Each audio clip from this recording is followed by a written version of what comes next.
ఆనకట్ట 100 సంవత్సరాల రోజు సేవలు అందించి 1952లో వచ్చిన వరదలకు దెబ్బతింటే మరి తర్వాత మన ఆంధ్రప్రదేశ్ రాష్ట్ర ప్రభుత్వం 1954లో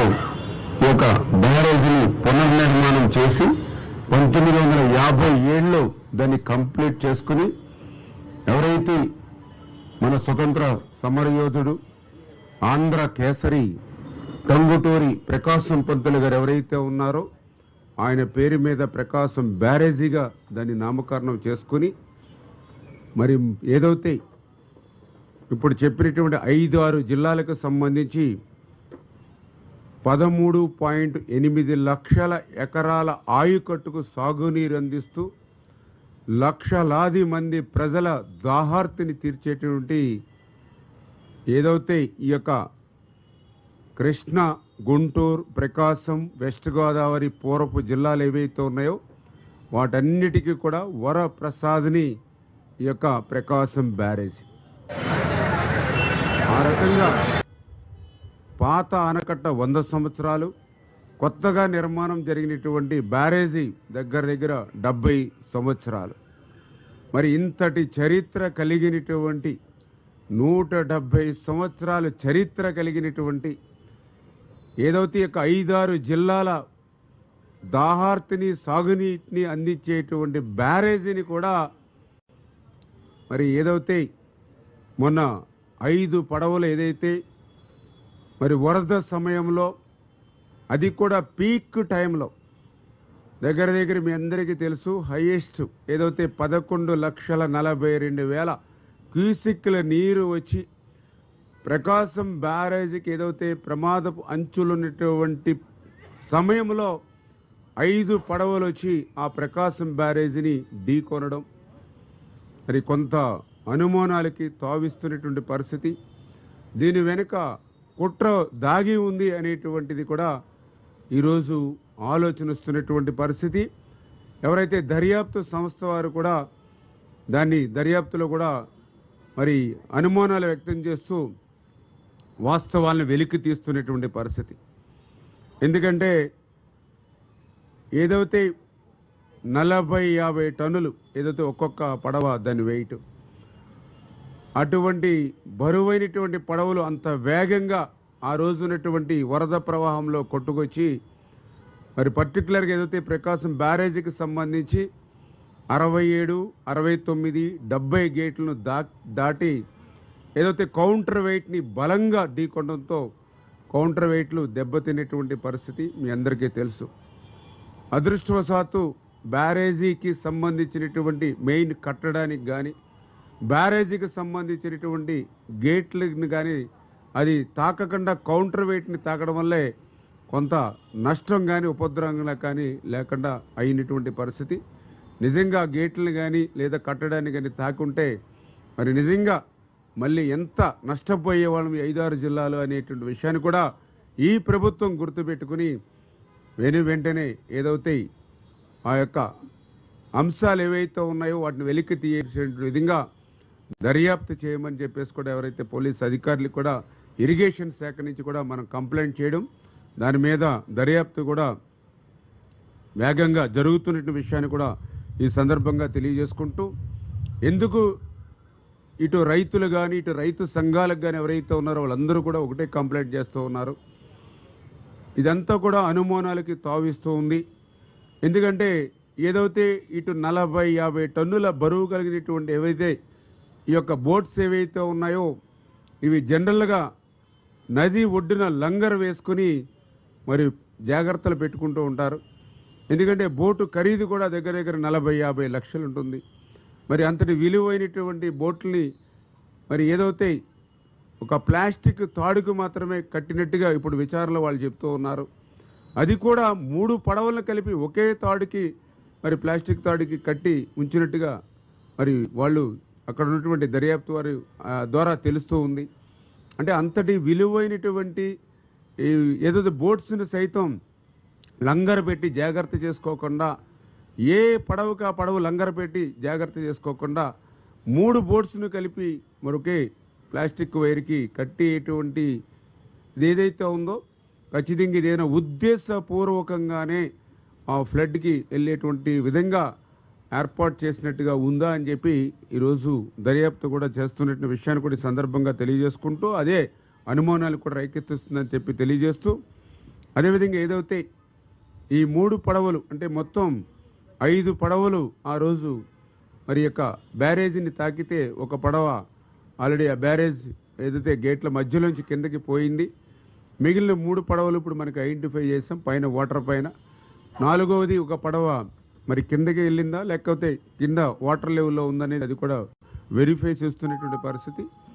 ఈ 5 పడవల్లో ఈ 3 పడవలు కూడా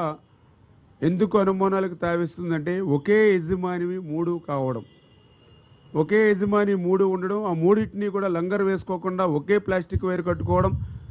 అనేది కూడా అనుమానాలు తావిస్తూ ఆ 3 పడవలకు సంబంధించిన యజమాని కూడా ఉషాద్రి ఎవరైతే ఉన్నారో అతను కూడా ఆ ప్రాంతంలో ఉన్నటువంటి కోమటి రామ్మోహన్ ఎవరైతే ఉన్నారో అతనికి మరి ప్రధానంగా మరి అనుచరుడుగా ఉండడం. ఈ కోమటి రామ్మోహన్ ఎవరైతే ఉన్నారో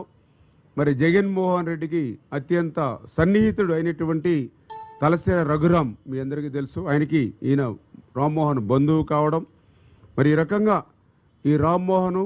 అదేవిధంగా ఈ ఉషాద్రి వీరు వారి యొక్క బంధుత్వాలను కానీ వైఎస్ఆర్సీపీ పార్టీలో చేస్తున్నటువంటి సేవలను కానీ వాళ్ళు చూసుకొని ఎవరైతే అక్కడ ఎక్స్ ఎంపీ నందిగం సురేష్ గారు ఎవరైతే ఉన్నారో మరి వారి కన్నుసన్నల్లో ఆ రోజు పెద్ద ఎత్తున ఏదైతే నది పరివాహక ప్రాంతంలో నదిలో అక్రమంగా, ఎందుకంటే డ్రెడ్జింగ్ చేసి ఇసుక తీయడం ఏదైతే నిషేధం ఉన్నప్పటికీ కూడా ఆ రోజునటువంటి ఈ యొక్క వైఎస్ఆర్సీపీ ప్రభుత్వం యొక్క అండదండలతో ఏదైతే ఇప్పుడు కొట్టుకొచ్చినటువంటి పడవల ద్వారానే ఆ రోజు అక్రమంగా డ్రెడ్జింగ్ చేసి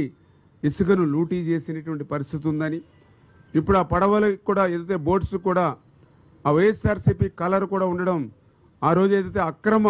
ఇసుక రవాణాకు కానీ డ్రెడ్జింగ్ చేసేటప్పుడు అధికారులకి, ఎందుకంటే ఇది అధికార పార్టీ వైఎస్ఆర్సీపీ పార్టీ అనేటువంటి విధంగా ఆ కలర్స్ను కూడా దానికి మ్యాచింగ్గా వేసుకున్నట్టుగా ఉన్నటువంటి పరిస్థితులు కానీ కూడా కనిపిస్తున్నటువంటి స్థితి. మరి ఈ రకంగా ఏవైతే 1 by 1 ఒక్కొక్కటి కూడా మరి 1 to 1 ఏదైతే ఆ వైఎస్ఆర్సీపీకి బాంధవ్యంగా ఉండడంతో దీని వెనకాల ఏదైనా కుట్ర ఉంది అనేటువంటి ఇది ఆలోచన ఈవేళ ఎవరైతే రైతులు కానీ రైతు సంఘాలు కూడా వ్యక్తపరిచినటువంటి స్థితిలో మరి ఆ కంప్లైంట్స్ ఇవ్వడం, దాని మీద దర్యాప్తు జరుగుతున్న విషయాన్ని కూడా మరొకసారి మీ ద్వారా అందరికీ కూడా తెలియజేసుకుంటూ, అదేవిధంగా ఏదైతే అక్కడ స్థానికులు కూడా హెచ్చరించారు, ఏదైతే మీరు ఇట్లా ప్లాస్టిక్ తాడికి కట్టారు, ఇంత ఫ్లడ్ వస్తుంది, దీన్ని లంగర్ వేసి జాగ్రత్త చేసుకోమని చెప్పినా కూడా మరి వీళ్ళు నిర్లక్ష్యంగా ఉన్నారని అంటే వాళ్ళ మనసులో వేరొక భావన ఉందా అనేటువంటిది కూడా ఒకటి అనుమానం ఇవాళ దర్యాప్తు సంస్థ వారు కూడా తెలియజేస్తున్నటువంటి పరిస్థితి. అదేవిధంగా ఏదైతే ఈ యొక్క 3 బోట్స్ ఏవైతే ఉన్నాయో అంతకుముందు అవి గుంటూరు జిల్లా ఉద్దరండపాలెం వైపు ఉండేవి. ఏదైతే ఈ యొక్క వరదకు ముందే అంటే కొన్ని రోజుల ముందు మాత్రమే ఏదైతే ఎన్టీఆర్ జిల్లా గొల్లపూడి వైపు తీసుకొచ్చి ఇక్కడ ప్లాస్టిక్ వైర్ కట్టారు. అంటే ఉద్దేశపూర్వకంగానే వీటిని వరద వేగానికి అనుకూలంగా తీసుకొచ్చి ఇక్కడ మరి ప్లాస్టిక్ తాడుతో పెట్టి ఉంచారా అంటే ఇవన్నీ కూడా 1 by 1 ఒక్కొక్కటి అంటే ఆ పడవలను వాళ్ళు ఉంచినటువంటి పరిస్థితిని కానీ తెచ్చినటువంటి పరిస్థితి కానీ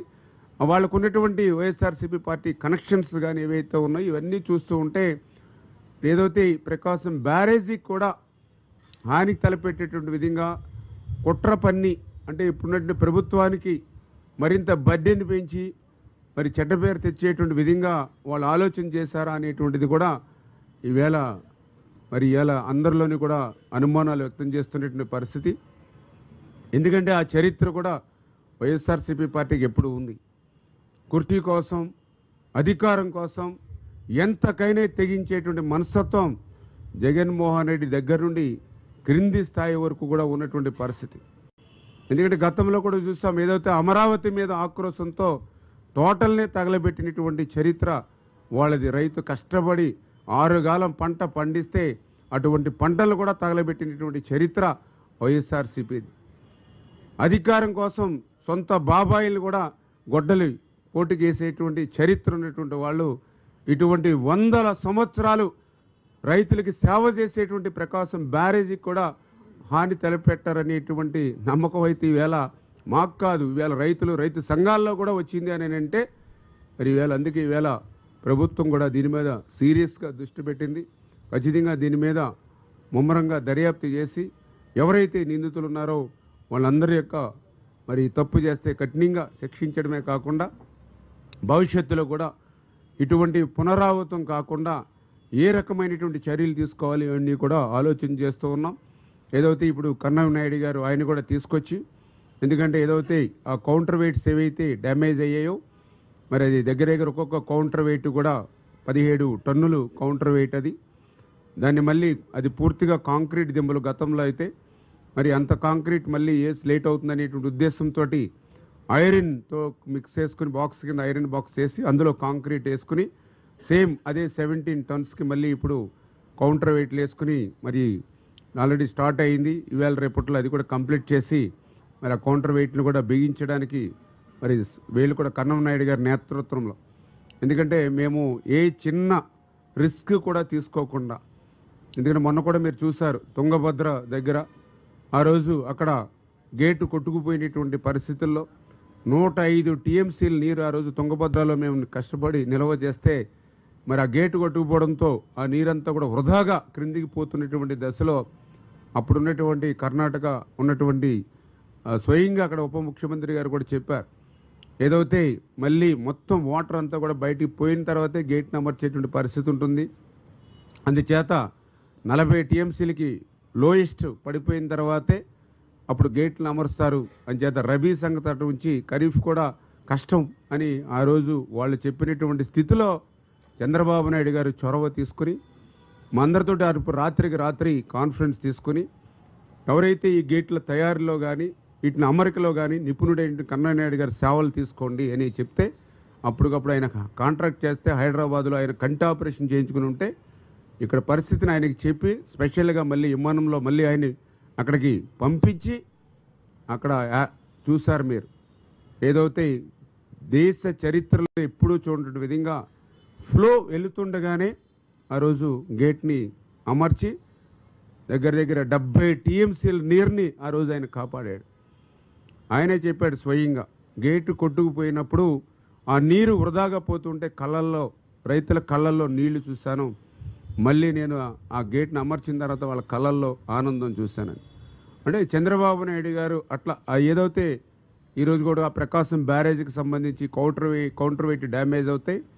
మరి ఏదైతే మన ఇరిగేషన్ డిపార్ట్మెంట్ మనకు కూడా అధికారులు ఉన్నప్పటికీ కూడా ఆయన ఎక్స్పీరియన్స్ ఉంది కాబట్టి ఆయన సూచనలు సలహాతోటి చేయమని ఇచ్చిన ఆదేశాల ప్రకారం ఆయన కూడా గత 5 రోజుల నుంచి కూడా దీన్ని పర్యవేక్షిస్తూ, ఎందుకంటే ఎక్కడ కూడా చిన్న మిస్టేక్ కూడా ఉండకూడదు, దాని మెజర్మెంట్స్ కానీ ఇవి కానీ ఎక్కడ కూడా చిన్న లోపం కూడా ఉండకూడదు, లక్షలాది మందికి త్రాగునీరు లక్షలాది ఎకరాలకు ఆయకట్టించేటువంటి బ్యారేజ్ ఇది అంటే అంత జాగ్రత్తగా ఈరోజు ఈ ప్రభుత్వం హ్యాండిల్ చేస్తూ దాన్ని 1-2 రోజుల్లో కంప్లీట్ చేస్తామనే విషయాన్ని కూడా సందర్భంగా తెలియజేసుకుంటున్నామని చెప్పి తెలియజేస్తున్నాం. Thank you.